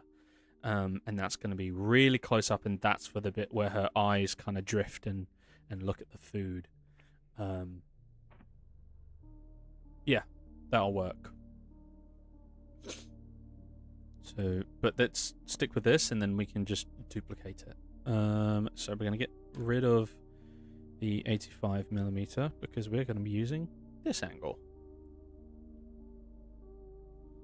And we're just going to go here, and we're going to add the 35mm. Let's see what this looks like. This looks pretty cool. I think the first thing that stands out to me is I need to... where was that light? I need to fix that light. There's a light that I keyframed. Yeah, this one. Let's get rid of this so that it's there. And then let's bring her lights around, because they are currently on this side of her, and I would like them to not be. So let's add some keyframes specifically for this shot. We're going to flip it, which is not probably the best thing, but we need to be able to read her face a little more. There's too much contrast right now. We can bring back contrast and stuff in color grading, but there we go. That's better. A hair. Why is the hair not? Is it just because her hair is really? It might just be honestly because her hair is dark that we're just not capturing. Oh wait, or is it? Oh, it might. Hang on. It might be because. Oh. It's because I didn't.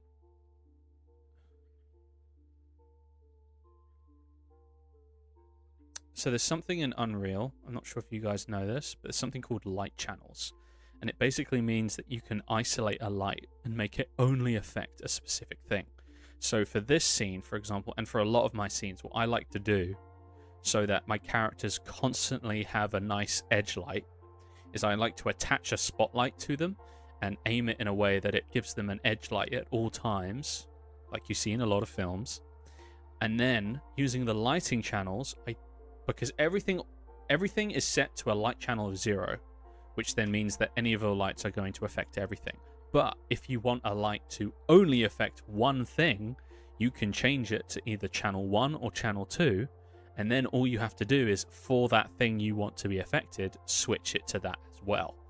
So I had forgotten, I was like, why is her hair so dark? And it's because I'd forgotten to set her light channel for her hair. I'd done it for her body, but I'd forgotten to do it for her hair. So her hair was not picking up the light because I hadn't told it, hey, include that channel. Same with eyebrows, same with fuzz, same with eyelashes. She doesn't have a mustache, but I'm just going to be safe. She does not have a beard either, so I don't know why that's there. But for all of these other things, I'd already set it. So that makes sense. But basically what it means is, like, for example, if she's near a tree and I really still want to get an edge light, but off the bat the light is hitting the tree and you can clearly tell that, oh look, there's a giant spotlight because you can see this giant blotch of light on the tree. I can set that spotlight to only be in light channel 1, and then it won't affect the tree and it'll only affect Laura. And so that's a way you can cheat the lighting and get that edge light without it messing with the mood of your scene. Because you might want a really dark and moody scene, but it's really hard to separate your character from the background, and you can use these light channels as a way to get around it. There are tutorials out there on YouTube, so if you're more interested, you can check those out. They will probably do a better job than what I'm doing right now of explaining it, but that is the realization I just had. So it's not done much, but it has lifted her hair just a tad. And the point with this is I'm not really gonna do much. I mean, I think the only thing I'm gonna do is just have a slow push in.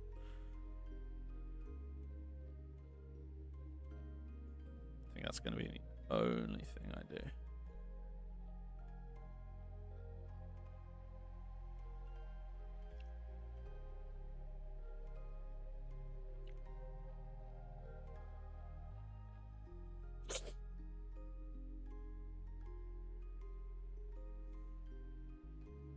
Where's depth of field? Where you going? There we go. Get focus.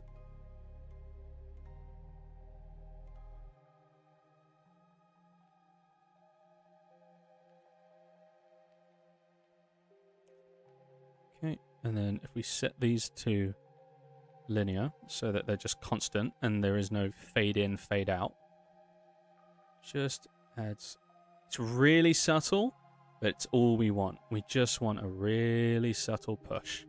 Cool. And so I'm now going to duplicate this and just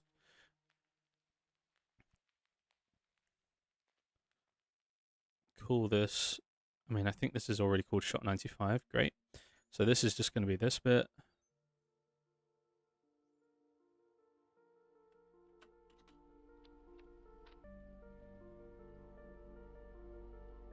And that will end there. And then this one will be from about here.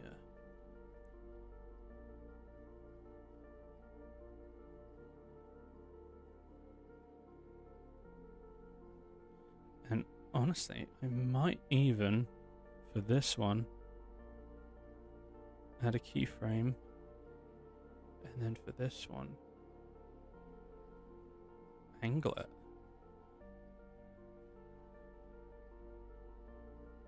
And push this out a bit so it's slower. There we go.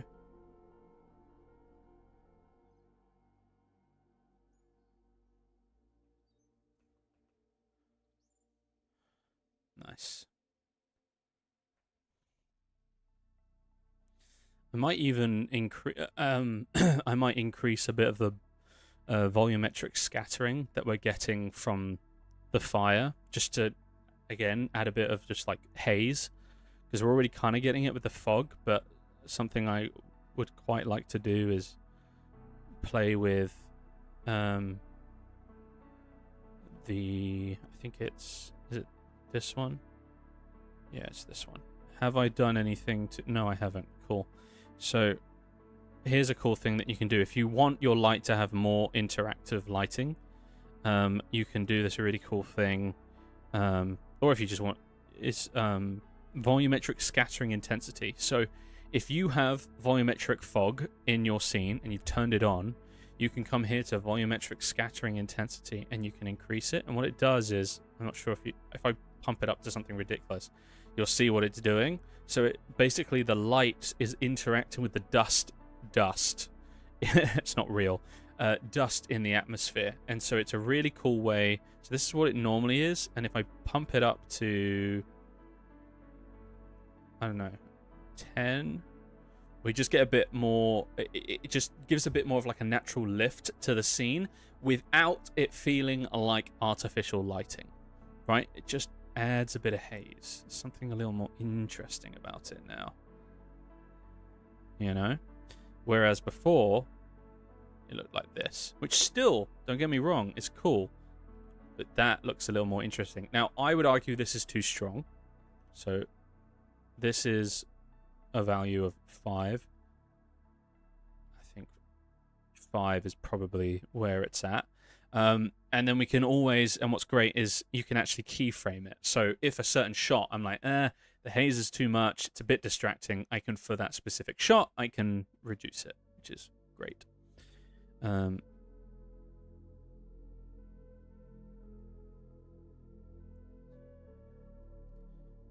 But just gives it just a little bit of a cool, so you just get this cool moment. Now, why is he sliding? Let's find out what's going on here. Why are you sliding? What are you doing? Global control. Okay, we're just gonna do that. Oh, interesting. Yeah, what are you doing? You're like in the stone. Why are you in the stone? He's no clipping through the stone. I'm actually very hyped for that movie. The Backrooms movie? Kane Pixels, YouTuber, making a A24 movie? Let's go, dude. Come on. How sick is that? So I'm very excited to watch that film. I need to find people to go with me, though.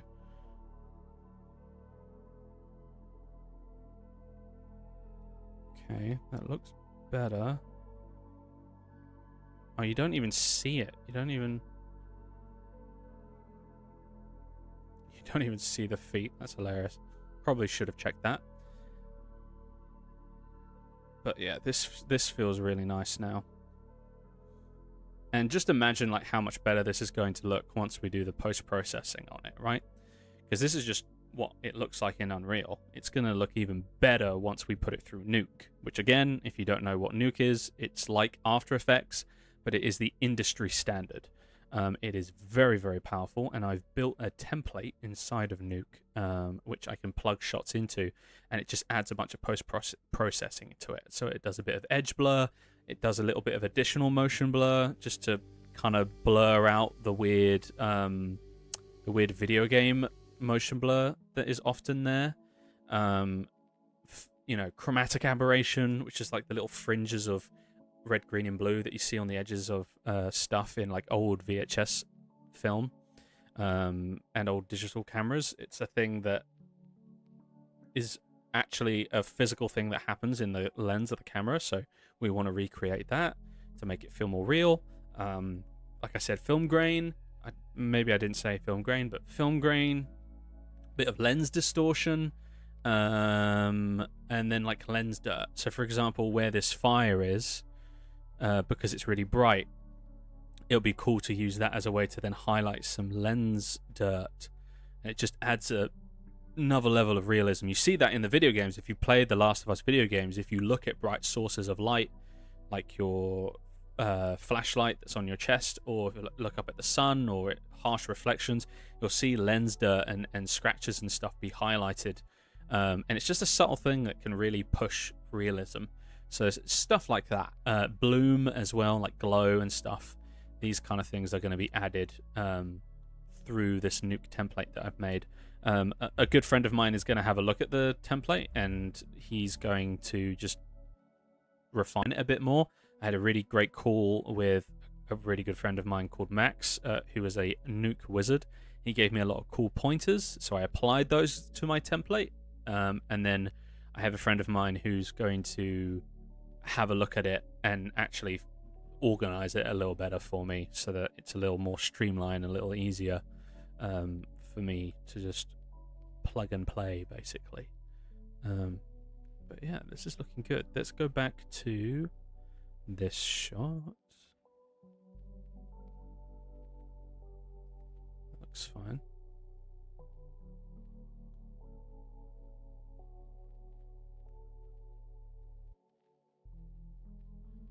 Okay, there's something. He's doing some sliding.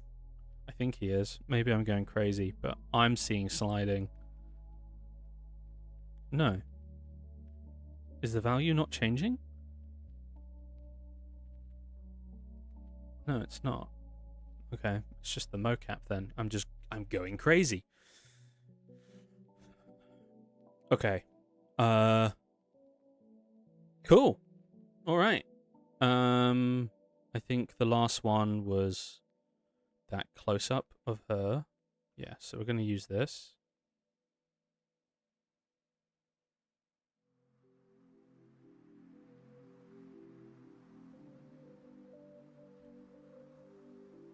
And we're going to call this 96.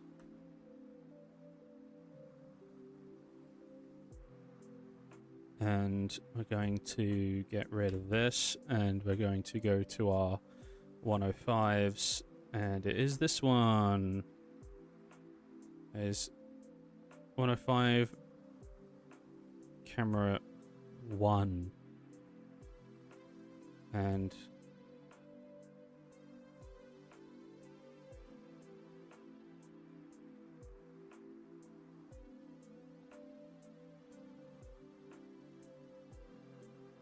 we'll do it up until there. Cool. All right, let's come back here.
Cool.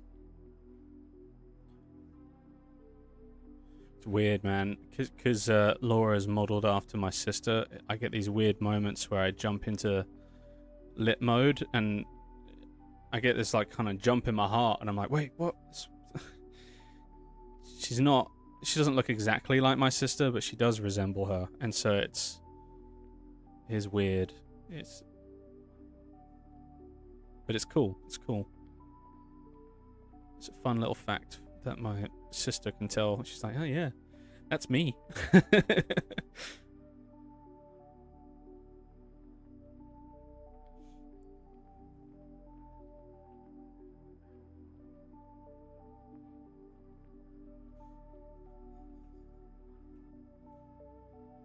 I need to figure out if this is working. And again, here's the thing. All these camera animations, we still haven't added camera shake to any of them, right? So there's still that, which will be a whole nother level of realism to these shots, and we just haven't touched that yet. So, okay. What does this look like now?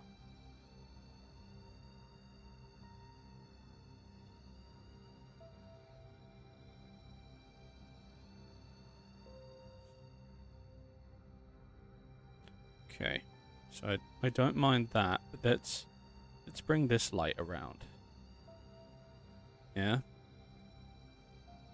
Let's get a bit more lighting going on this side of her.